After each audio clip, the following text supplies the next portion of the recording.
अउज़ुबिल्लाहि मिनश्शैतानिर्रजीम बिस्मिल्लाहिर्रहमानिर्रहीम प्रोफेसर اکرم میرانی چې دی دا پر سماج کې ساينس د ټولنې پر ساينس باندې کار کړی دی. په هغه کې مادیت بیان کړی دی، په هغه کې ایډیالیزم بیان کړی دی. خو تر ټولو خوندوره خبره دا ده چې دا کتاب پر 3 درس پیجه یا پر 2 درس پیجه شامل دی او په 1972 کې دی دا چاپ کړی دی. هغه ټیم ډیره زیاته خوندوره انالایسیس کړی دی د ایډیالیزم او د ډایلکټیکل مټریالیزم په حواله باندې.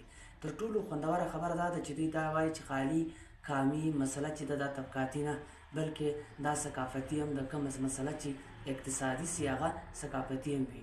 نو د پاکستان په هکله باندې په پاکستان کې د محکومو قومو کوم سوال چې دی ثقافتي مسله چې ده کلتوري مسله چې ده دا یې ډېره زورونه بیان کړې ده. نو په دغه هکله باندې د دې کتاب سماج کې ساينس د دې موږ ریویو اخیستې ده. راځئ دا ریویو په ګډه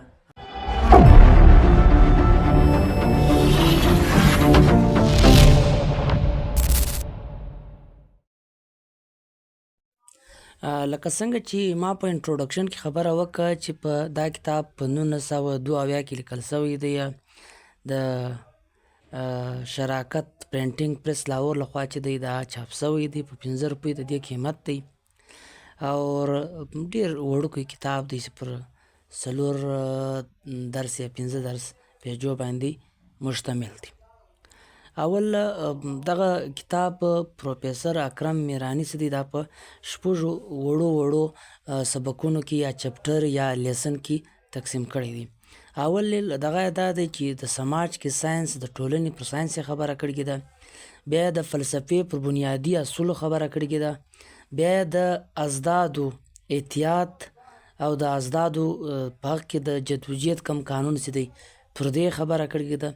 تاریخ څه دی په دا ډېر تفصیل مجلس کړی دی چې موږ ته په تفصیل باندې به وړاندې تاسو ته وړاندې کوو. په تاریخ کې د یو انډیویجول څه رول دی او ثقافتي تضادات پاکستان کې د طبقاتي مسلې سره ثقافتي تضادات او د اقتصادي مسلې سره ثقافتي مسایل څنګه راپورته کېږي او پر پاکستانی معروضیت باندې هم خبره کړې ده چې پاکستانی معروض کم ډول معروض دی. پر دې خبره کړې ده. کاول ځل موږ دا خبره وکړو چې پر سماج کې ساينس دی وایي چې انسان معصوم وي او د کائنات په حواله سوالونه راپورته کېږي. ګرڅه دا انساني فطرت هم دا دی چې د انسان هر وخت د کائنات په حواله سوالونه وي. کم سوالونه وي؟ WH کوسچن، ویر، وټ او وای. دا سوالونه د انسان ولې راپورته کېږي؟ چیرې، سله او څنګه. داسې سوالونه د کائنات په حواله دغه راپورته کېږي او دغه مسلسل عمل دی. اوس لکه دا سوال ډیر زیات دی کنه چې دا ذهن چې دی دا د ماده د میټر پیداوار دی که ماده د ذهن پیداوار دی؟ روز چیش دی؟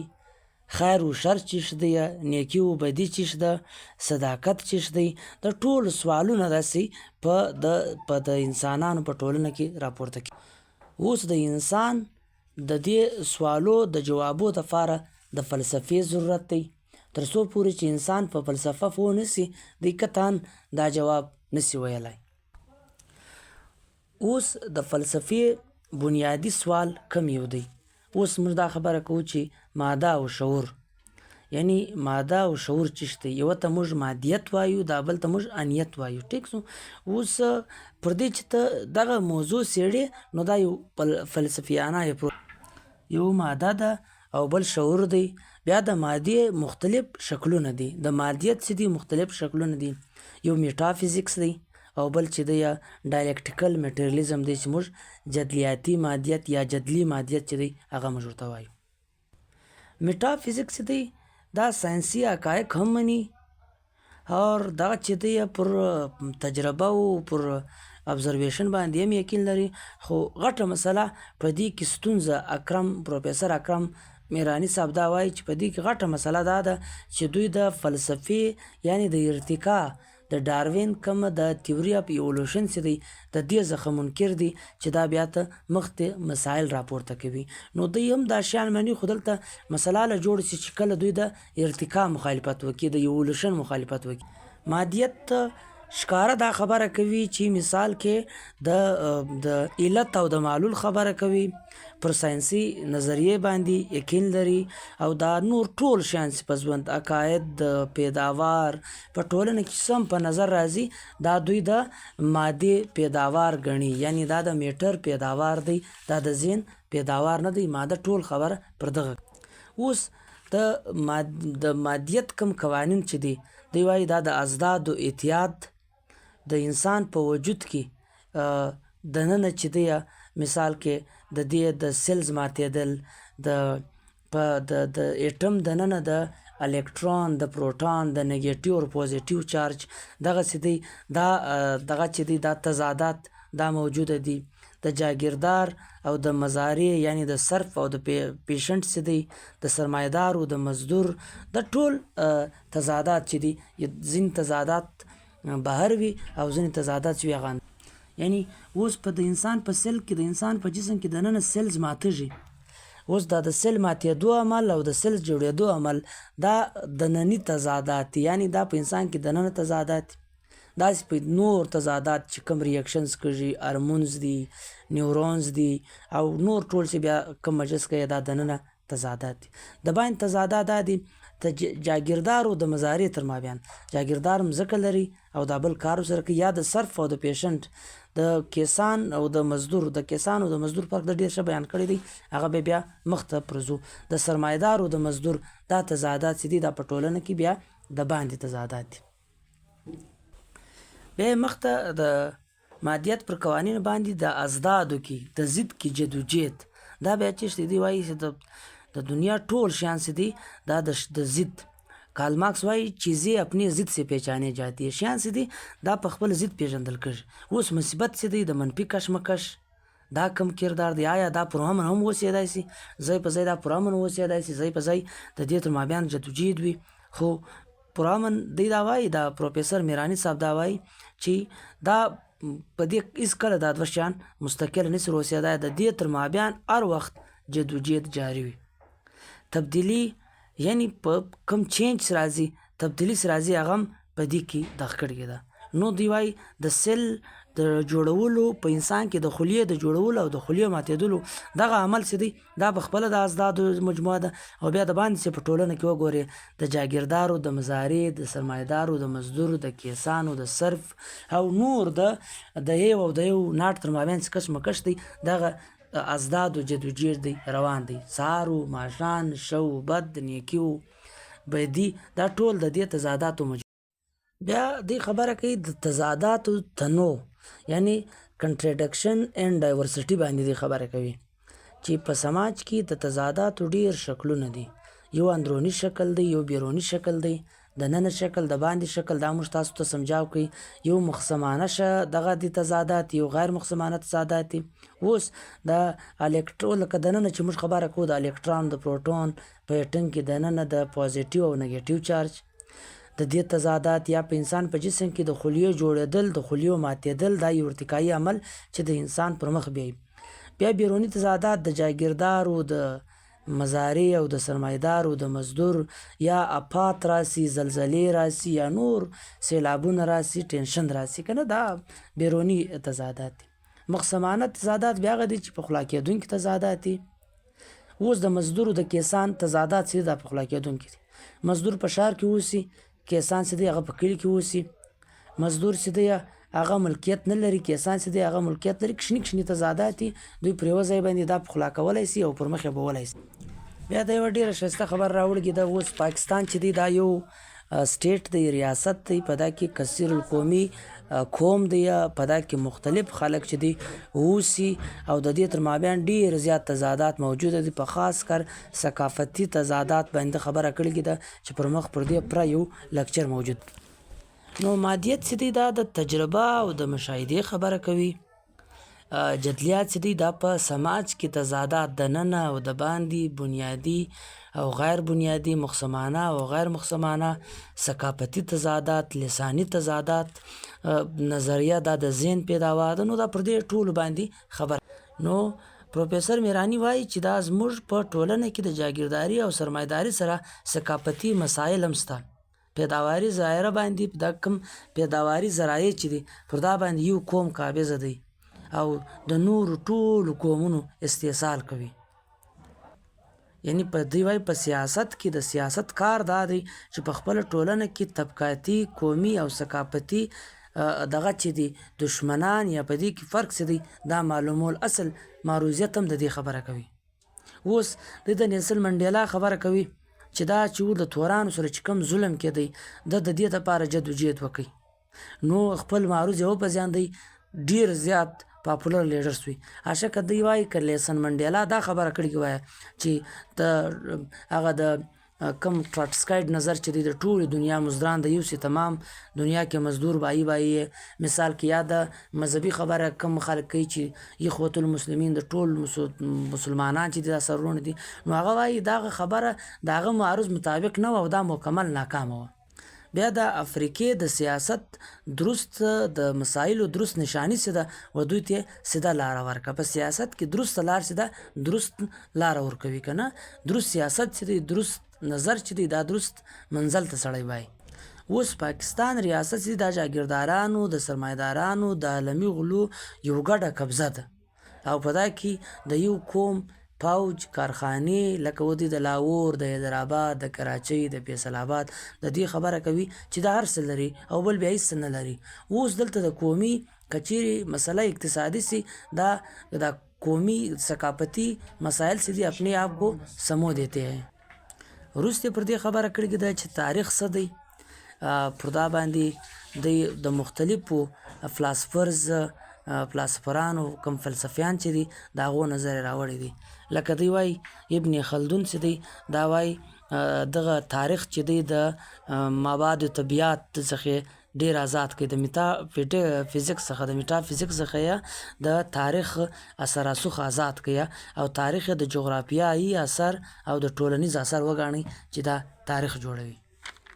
بیا د قومونو عصبت، ظلم، جبر چې دی هم دغه کله کله د تاریخو د حصه ګرځي. مثال کې هغه تاریخ جوړوي چې یو قوم پر بل ظلم، یو ډاینسټي پر بل ډاینسټي، یو امپایر پر بل امپایر یا یو کینګډم پر بل کینګډم باندې ظلم جبر کوي چې هغه په عروج کې وي او بیا چې د زوال خواته لاړ شي د نورو لپاره د تاریخ یا د زده کړې سبب وګرځي. کانټ وایي چې دا تاریخ قوانین چې دی دا په دایرو کې سفر کوي، یعنی انساني عمل چې دی دا و دغه ته رسوي، نو تاریخ قوانین چې دی دا په دایره کې ګرځي راګرځي. هیګل وایي تاریخ ماضي حالات او د مستقبل سره ماضي آل او مستقبل سره پیوس دا تړلي دي، تړون لري او د زوال وروسته تاریخ خپل اثر لکوي چې نور خلک بیا زده کړه زین کوي. ټاینبي او ویل ډیورانټ چې دی دا د تاریخ د تهذیبونو د سیولایزیشن د زوال او د عروج خبره کوي، یعنی په سیولایزیشن تهذیب او د زوال چې دی هغه د عروج او زوال چې دی دا خبره کوي. لکه اوس میسوپوټیمین سیولایزیشن او دغه چې د ایجپټین سیولایزیشن، انډس ویلي سیولایزیشن، چاینیز سیولایزیشن چې په عروج کې وو او زوال ته لاړو، دغه تاریخ اوس خلک چې دی هغه وایي. کارل مارکس د کلاس سټرګل تاریخ ته کلاس سټرګل په وجه چې تاریخ مخ په وړاندې ځي. سماجي نشونما چې ده یا سماج تاریخ چې دی دا پر دې ګرځي چې طبقاتي جدوجہد چې دی، جدلیات چې دی، کشمکش چې دی دا تاریخ چې دی جوړوي. وروسته یې پر تاریخ خبره کړې ده چې په تاریخ کې د انسان څه رول دی. دی وایي واقعیات چې دی دا د ضرورت تیت د حالاتو تیت دا وقوع پذیره کېږي، دا راځي. تاریخي ضرورت چې دی عظیم خلک پیدا کوي، عظیم خلک د تاریخ ضرورت وي، عظیم خلک چې دی تاریخي ضرورت چې دی تاریخي خلک هغه راړي. عظیم خلک په دې عظیم وي، فرد انډیویژول په دې عظیم وي چې هغه په تاریخ کې معروضي عمل و معروض وپېژني او معروضي چې وپېژني د هغه بعد د عمل وروسته هغه انډرسټینډ کولو وروسته دوی بیا یو ال راوباسي چې په دغه یو انسان یو فرد چې دی هغه ډېر عظیمه کړي. نو دوی وایي یو سړی هغه ټیم عظیمه کېږي چې هغه په خپل ذات کې ترقي پسند وي، مترقي وي او سوچ یې اکثر د عوامي مفادات غوي، چې عوامي مفادات په باره کې دی سوچ وي او سوچ یې مکمل ساینسي او مترقي وي، نو دوی پرمخ تلای شي.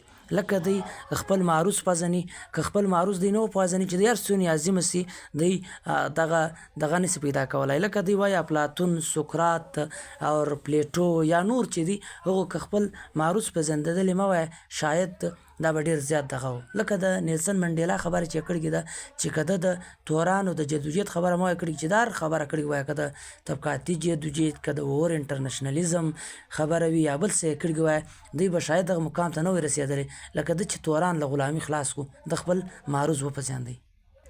بیا طبقاتو خبره کړې ده چې طبقات د وسایل پیداوار چې دي طبقات پیدا کوي. د وسایل پیداوار چیش دی؟ لکه اوس زموږ مځکه، په مځکه کې چیش پیدا کېږي، بیا په دا مځکه چې کوم شی پیدا کېږي د دې له نورو سره څه تعلق دی.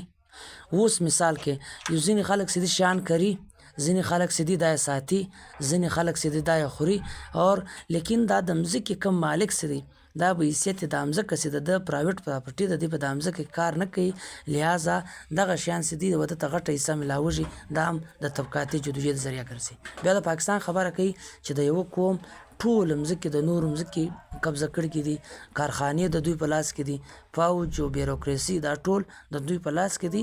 نو دلته د اقتصادي مسایلو سره ثقافتي مسایل هم پیدا کړي. دی وایي طبقاتي جدوجهد عناصر چې دي دا معاشي، نظریاتي او سیاسي هم دي. د کسان او مزدور معاشي ضرورت، یعنی دی وایي معاشي ضرورت سیاسي مقاصد چې دي دا به یو بل څخه بیلوي نه، او دا که د یو بل څخه بیل شو دا ډېر زیات نقصان کوي. معاشي ضرورت به د سیاسي مقاصد لپاره استعمالیږي. مزدور باید چې د خپل مزدوري د دغه سره یو داسې نظریاتي او فکري سوچ هم ولري. او وروسته یا ثقافتي تضادات خبره کړې ده چې اقتصادي تضادات چې دي په اردو کې ډېر خوندوره جمله لیکلې ده چې اقتصادی تضادات ثقافتی تضادات کو بھی سمو لیتا ہے. یعنی پاکستان، لاهور، فیصل آباد، حیدرآباد، کراچۍ چې په هر حواله د کارخانو، د مځکو، د فوجیانو، د بیروکراسي ډېر زیات خوشحاله دي. بله خواته دا کم جنوبي پنجاب چې دي، پښتانه چې دي او بلوچستان چې دي هغه ډېر زیات پاته دي. نو دا په خپله دا کم اقتصادي تضاد چې دی دا معاشي کرایسیس یعنی ثقافتي کرایسیس هم چې دی دا پیدا کوي. اور بله خبره دا کړې ده چې پاکستان معروضیت چې دی دا یو ریاست د 5 ملکونو ریاست دی چې په دا کې د دې سرمایدار جاګیرداران په خاصه توګه پنجابي دا ټول پر یو ځای سوي دي او پر دې قوم او د دې وطن پر وسایلو کم د وسایل پیداوار چې دي پر دا یې قبضه ده. یا کار د دوی نه د عالمي کم سرمایداران چې دي او دلته دننه جاګیرداران استثماران چې دي دا ټول سره یو دي او دغه ټول قبضه کړي دي چې دلته یې دغه ثقافتي مسایل چې دي دا له پامه غورځول نه دي، د قومو مسایل چې دي دا له پامه غورځول نه دي. او په دې کې د ډېره زیاته ضروري خبره کړې ده چې په 5 قومو پاکستان معروضیت دا دی چې پاکستان د 5 قومو یو ملک دی او په دا ملک کې د یو قوم هر څه لري او نور قومونه چې دي دا له دې شیانو محرومه دي. لہذا د محکوم قومو کم سټرګل چې دی، جدوجهد چې دی، مبارزه چې ده دا په خپل ذات کې طبقاتي مسله هم ده. یعنی د قومو د قامي مسله چې ده دا په خپل ذات کې طبقاتي مسله هم ده. نو فلحال زموږ دغه کتاب یا د پروفیسر میراني غا چې موږ په ډېره مختصره طریقه تاسو سره بیان کوي، بیا هم په دې حواله د ملګرو تنقیدي نظر وي یا تنقیدي سوچ وي یا څه شیان مې څه وي پر هغه باندې ستاسو نظر د ستاینې وړ دی کله موږ سره شیر شي. ډېره زیاته مننه.